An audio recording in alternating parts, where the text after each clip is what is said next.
Hey everybody, it's Mad Master here. I'm just doing a quick video today.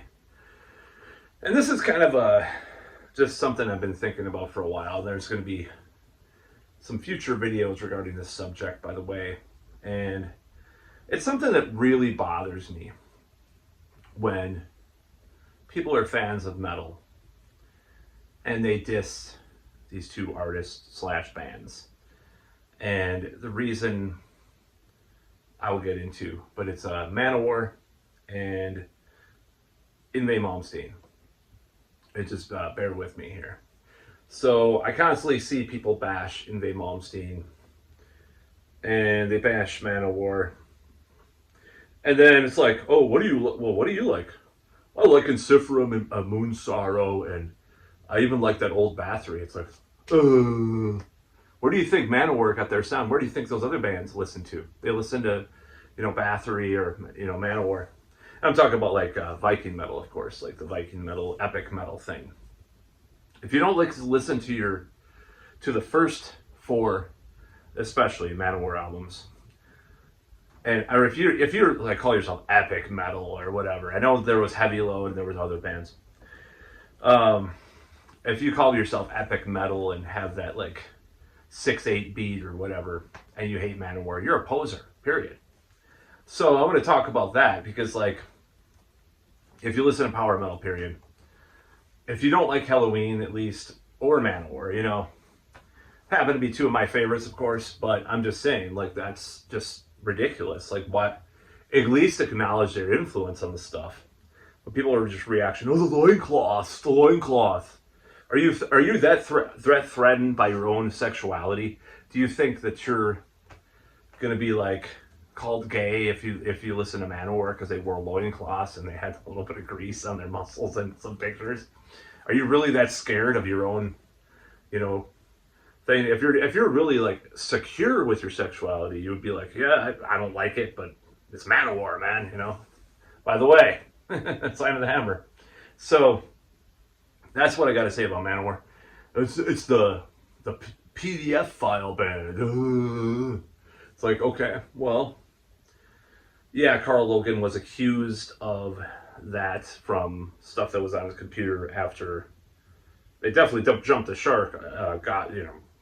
After Gods of War, in my opinion, once Scott Columbus died, it was kind of over for me. Pretty much, the music of Manowar seems like there's a delineation. There's a couple. I think there was one EP, Thunder of the Gods. It's okay, but I haven't really heard any Manowar I liked since. So I think Michelangelo Badio is a good guitarist to replace Carl Logan, though, honestly. So I don't know what's going to happen in the future.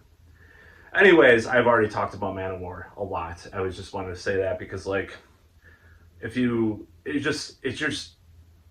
not going to even listen to it. Like, I've seen people online say they won't even try to give Manowar a chance, if they even, I'm talking about the hypocrisy. Like, you're listening to all this epic metal and you don't even see the Manowar influence. So, but that's even more egregious, in my opinion, in some ways, is the hatred of Yngwie Malmsteen. And the reason being is that not a moment that unless you listen to like sludge metal or drone or exclusively black metal, let's say, and you listen to anything like power metal or prog metal, you're going to be listening to solos that have sweep picking, diminished arpeggios, pedal point guitar, like Bach kind of stuff in the guitar. You're listening to Yngwie Malmsteen's legacy. Other than Jimi Hendrix and other than Eddie Van Halen, there's probably been no three lead guitarists that have been that influential. Now, I personally like Willie John Roth more, I like Michael Schenker more, but Yngwie Malmsteen's in the top five probably for the first four studio albums, especially. And it took me a while to grow into that because there's some, it's kind of 80s sounding stuff on those records, except for the first one, which is pretty much just unsurpassed. Like, if you hate that, even I know people that don't even like any 80s metal that like that album, Rising Force, like the first album. Like, if you hate that, I have to question your taste. I have to question your metalness, or It's okay if you think I don't, if you don't remember, if you think you don't remember, I don't have, or I'll never forget is a cheesy hair metal song. It's you can be forgiven for that, or Heaven Tonight. But if you hate like Far Beyond the Sun, or even the Ships Are Burned, song off the first album, which has vocals, Jeff Scott Soto. If you hate those two songs, I don't know what to do with you. So, or Black Star for that matter. So, nevertheless, it was those three things. You listen to metal after 1984, 85, and either they're stuck in that 70s vibe. Like Iron Maiden, they never, other than a couple little licks once in a while from Adrian Smith, kind of stayed stuck in the 80s, or stuck in the 70s. There's a little bit of Satriani on the Caught Somewhere in Time solo, a little bit of, pick tapping, There's a little bit here and there. There's a little bit of a sweep, and hell, the Fear of the Dark solo a little bit sounds like a sweep in there. I think that's Yannick Gers from his Richie Blackmore influence. But, if you listen to any metal past 85, especially metal where they play full on guitar solo, you're going to hear some sweep picking. And yeah, like Eddie Van Halen was not the first person to do tapping, but he was the first to popularize it. And the way that people tap isn't like Steve Hackett, who is also another favorite of mine, by the way. It isn't like that. It isn't like Steve Hackett or some of these other guys that did the tapping before him. It is like Eddie Van Halen kind of tapping, the way that they play it. So it's the same with Malmsteen. It's not. There are ones that are more influenced by Uli or something, But you listen to any metal past 85, like Keeper of the Seven Keys, the middle of the song, the middle of the title track, sweep picking, all these little classical scales. Randy Rhoads, though, yeah, Randy Rhoads did a lot too, but that was a limited time period, and that's in a certain way. It's a lot different than what evolved on Rising Force and beyond. So, Symphony X, Sonata Arctica.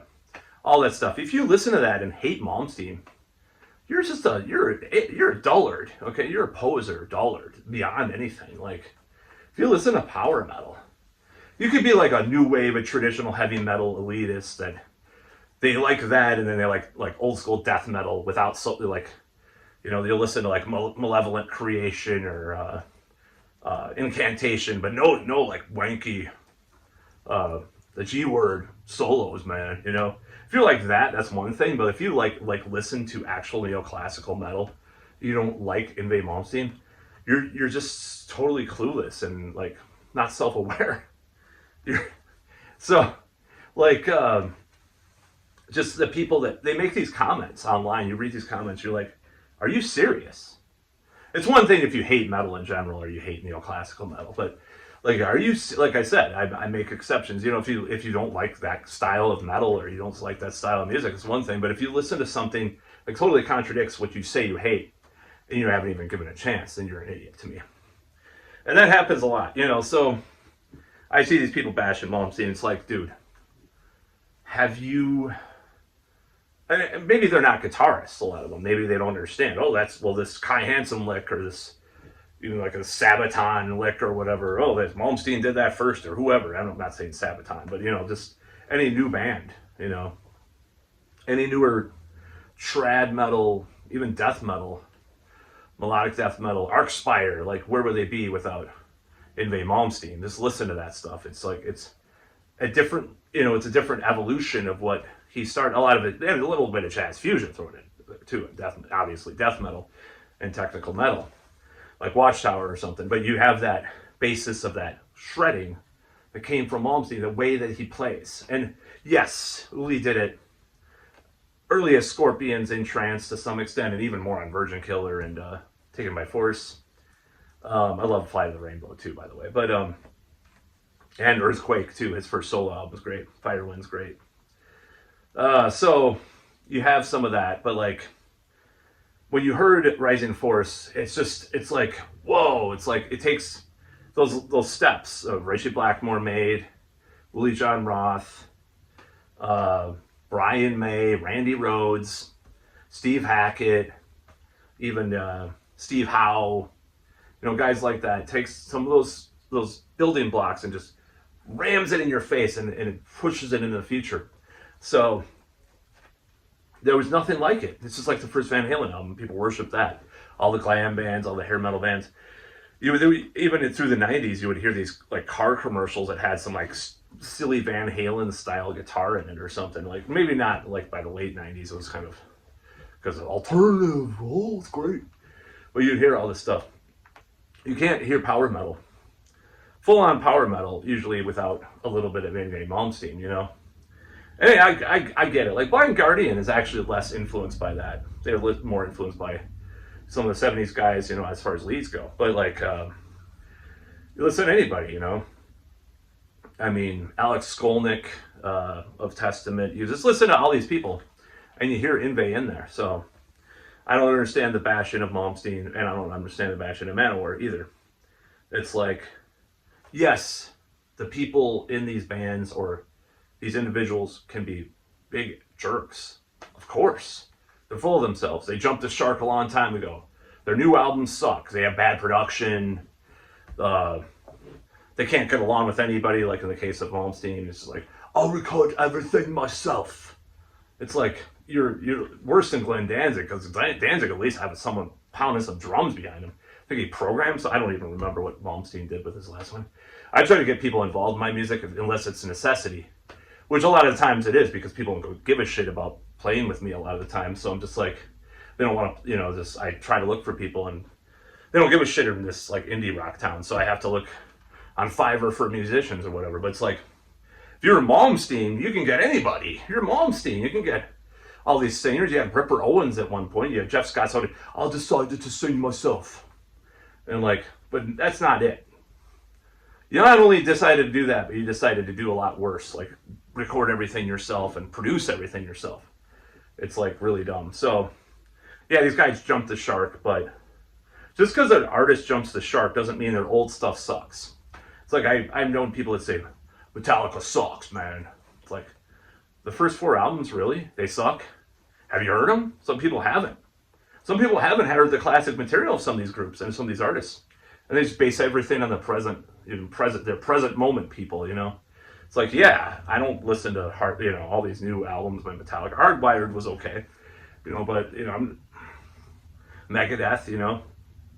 I mean, not only people, yeah, I mean, Megadeth, yeah, anyways, I'm not going to talk about Megadeth. And I'm already mad that people don't listen to the first 2 albums as much as they used to. Like, I think those 2 albums stand up against Rust in Peace and so forth.